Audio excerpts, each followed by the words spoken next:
Assalamualaikum warahmatullahi wabarakatuh. Alhamdulillahirrabbilalamin. Alhamdulillahilladzi arsala rasulahu bil huda wa dinil haqqi liyudhhirahu 'ala dini kullih wa kafa billahi syahida. Asyhadu an la ilaha illallah wa asyhadu anna Muhammadar Rasulullah. Qala Allah Ta'ala fil Qur'anil Karim, a'udzu billahi minasyaitonir rajim. Bismillahirrahmanirrahim. Ya ayyuhalladzina amanu kutiba alaikumus syiyamu kama kutiba alal ladzina min qablikum la'allakum tattaqun.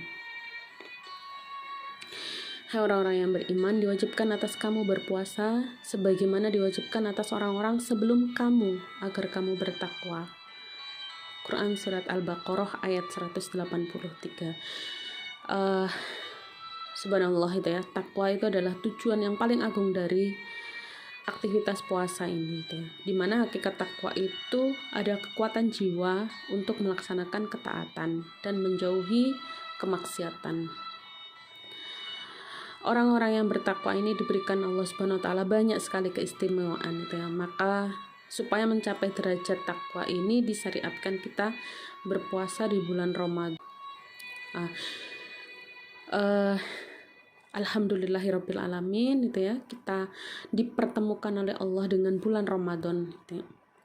Bulan yang begitu dinanti-nantikan oleh kaum muslimin gitu ya, karena banyak keberkahan di dalamnya sehingga semua orang berlomba-lomba untuk melakukan kebaikan pada bulan ini. Amalan-amalan di bulan Ramadan ini sebagaimana dijelaskan oleh Rasulullah gitu ya, maka pahala di dalamnya dilipat gandakan gitu ya. Sehingga sudah selayaknya gitu ya bagi kaum muslimin tidak menyia-nyiakan kesempatan untuk beramal di bulan Ramadan gitu. Banyak amal kebaikan yang bisa dilakukan gitu ya. Bahkan Rasulullah sendiri telah mencontohkannya gitu ya. Kemudian dalam tafsir Ibnu Katsir rahimahullah tatkala menafsirkan Quran Surat Al-Baqarah ayat 185, beliau menjelaskan bahwa Allah Ta'ala memuji bulan puasa yaitu bulan Ramadan dan daripada bulan-bulan lainnya. Bahkan Allah memilih di bulan ini menurunkan Al-Quran. Maknanya ini adalah bulan yang istimewa gitu ya. Dan di dalamnya karena diturunkan Al-Quran maka kesempatan buat kita itu ya untuk menjadikan bulan ini sebagai bulan tadabbur Al-Quran. Bukan hanya membaca Al-Quran saja gitu ya, tapi mempelajarinya gitu. Memahami itu kita jadikan bulan ini kesempatan untuk itu. Nah, salah satu aktivitas untuk bisa tadabbur Al-Quran, memahami Al-Quran adalah dengan kegiatan menuntut ilmu. Ilmu merupakan jalan yang mengantarkan kita dengan izin Allah Subhanahu wa taala menuju surga. Maka gambaran tentang surga akan bisa dirasakan oleh seorang penuntut ilmu ketika dia berada di majelis ilmu di dunia yang merupakan taman-taman surga. Sahabat Abdullah bin Umar radhiyallahu anhu dari Nabi SAW bersabda, "Idza marartum biriyadil jannati farta'u." Jika kalian melewati taman-taman surga, maka nikmatilah, bersenang-senanglah padanya. Para sahabat radhiyallahu ta'ala bertanya, "Ya Rasulullah, apakah itu taman-taman surga?" Maka Rasul SAW menjawab, majelis-majelis yang disebut nama Allah.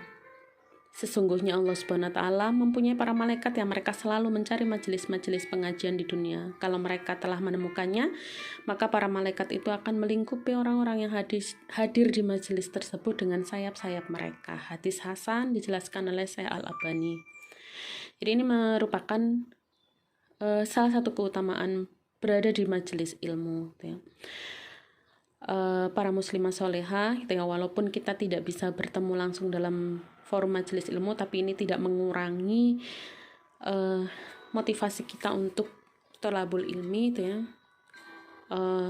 Sehingga thalabul ilmi ini tetap terfasilitasi melalui kegiatan online gitu ya. Yang jelas tujuan kita adalah untuk mencapai ridha Allah, untuk mencari ilmunya gitu ya. Karena ilmu itu adalah hal yang penting gitu ya. Bahkan semua sifat mulia itu dipuji dalam Al-Quran, semuanya kembalinya kepada ilmu. Allah Subhanahu wa taala di dalam Al-Qur'an memuji akal, pemahaman yang benar gitu ya, dan orang-orang yang berakal, orang-orang yang bisa memahami petunjuk Allah. Sebaliknya, banyak ayat-ayat Al-Qur'an yang mencela orang-orang yang tidak punya akal, tidak memahami petunjuk Allah gitu ya. Maka dari itu, menuntut ilmu itu penting sekali. Ini perlu dipahami, dia merupakan hal yang penting, sehingga jangan sampai jika ada kesempatan kita untuk menuntut ilmu kita lewatkan. Apa saja keutamaan yang bisa kita peroleh ya, ketika kita melakukan aktivitas menuntut ilmu ya. Menuntut ilmu itu akan diangkat derajatnya sebagaimana dijelaskan dalam Quran surat Al-Mujadilah ayat 11. Allah akan mengangkat derajat orang-orang yang beriman dari kamu sekalian dan orang-orang yang diberi ilmu. Selain itu dijelaskan itu ya dalam hadis dari Abu Hurairah radhiyallahu anhu, Rasul Shallallahu alaihi wasallam bersabda, jika seorang mati maka terputuslah dari amalnya kecuali 3 hal, dari sedekah jariah atau ilmu yang diambil manfaatnya atau anak soleh yang mendoakannya. Dari Kasir bin Qais, ia berkata, aku pernah duduk bersama Abu Darda di Masjid Damaskus. Lalu datang seorang pria lantas berkata, wahai Abu Darda, aku sungguh mendatangi dari kota Rasul Shallallahu alaihi wasallam, Madinah Nabawiyah, karena ada suatu hadis yang telah sampai padaku di mana engkau yang meriwayatkannya dari Rasul Shallallahu alaihi wasallam.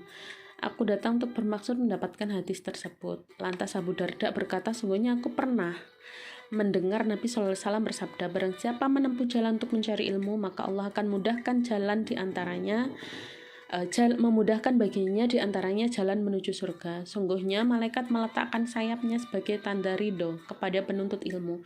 Sungguhnya orang-orang yang berilmu dimintai ampun oleh setiap penduduk langit dan bumi, sampai pun ikan yang berada di air. Sesungguhnya keutamaan orang yang berilmu dibandingkan ahli ibadah adalah seperti perbandingan bulan di malam Badar dari bintang-bintang lainnya. Sesungguhnya ulama adalah pewaris para nabi. Sungguhnya nabi tidaklah mewariskan dinar, tidak pula dirham. Barang siapa mewariskan ilmu, maka sungguh ia telah mendapatkan keberuntungan yang besar. Hadis riwayat Abu Dawud nomor 3641. Para muslimah sholihah itu ya. Jadi banyak keutamaan untuk menuntut ilmu itu ya. Hendaknya kita tidak melewatkan kesempatan untuk hadir di majelis-majelis ilmu maupun upaya-upaya untuk menambah khasanah keilmuan kita, terutama ilmu agama, karena ilmu ini nanti akan kita gunakan kan untuk bisa menemukan kebenaran, untuk bisa memahami yang kita lakukan itu benar atau salah, supaya kita senantiasa berada dalam petunjuk Allah. Demikian itu ya yang bisa saya sampaikan. Semoga sedikit hal ini bisa memotivasi kita untuk senantiasa istiqomah dalam aktivitas thalabul ilmi. Mohon maaf jika ada kekurangan dalam penyampaian. Kelebihan semata-mata dari Allah Subhanahu wa taala. Assalamualaikum warahmatullahi wabarakatuh.